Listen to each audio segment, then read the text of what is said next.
Yay! Well, hello there. I just want to talk to you today about batteries. You know, I've been banging on about EV batteries and how they burst into flames on a regular basis.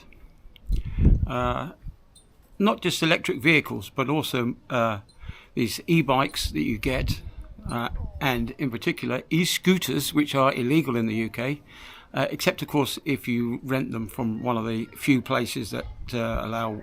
I think the nearest place to us is York, where you can rent a scooter. But mostly the scooters that you find are privately owned and they're totally illegal on the roads. Anyway, I digress again. Yes, I've been reading up about electric batteries. Now, there's a company in the UK that goes by the name of AMTE, I think it is. And they're producing sodium batteries for cars. Now, these things, as you know, sodium, you get that from the sea. Salt water contains sodium chloride. And sodium is quite an easy metal to get hold of. And the sodium in these new batteries replaces the lithium, which if you've seen any of the stuff online, you will know that lithium is a big toll and it produces a lot of negative resources. It uses a lot of negative resources to mine lithium, whereas sodium, the salt batteries, are a lot easier to get hold of. Sodium is much more prevalent. It's everywhere. It's even on your kitchen table, or in your dining room table, wherever you keep your salt cellar. Apparently it's 80% cheaper to produce, and more importantly, it holds its charge a lot greater as well.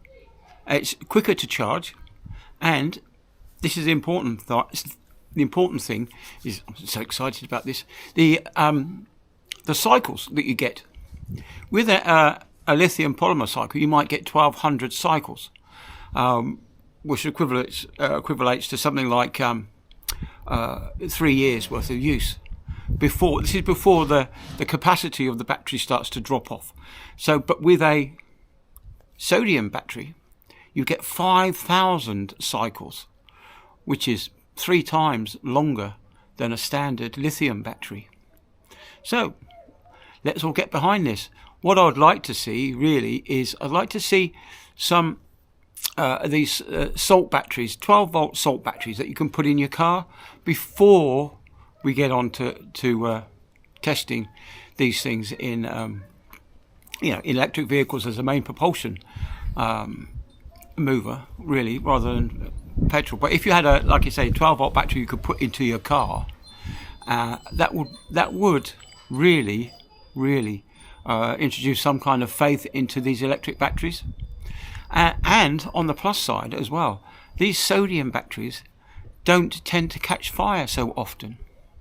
I don't know if you know anything about these lithium batteries, is that when you discharge them, they start to grow little spikes on the cathodes. And that's what pierces a battery. When you over-discharge your batteries, these little tiny spikes grow and they pierce the cell. And that's when you get your short circuit, and that's when they catch fire. Maybe not so much as they're getting better and better at fire suppressant in these batteries, but older batteries definitely will not have the fire retardation that you would expect. But on the plus side, these sodium batteries are so much more better, apparently. I was looking at their website this morning, and it's incredible. Really is incredible. And they're English.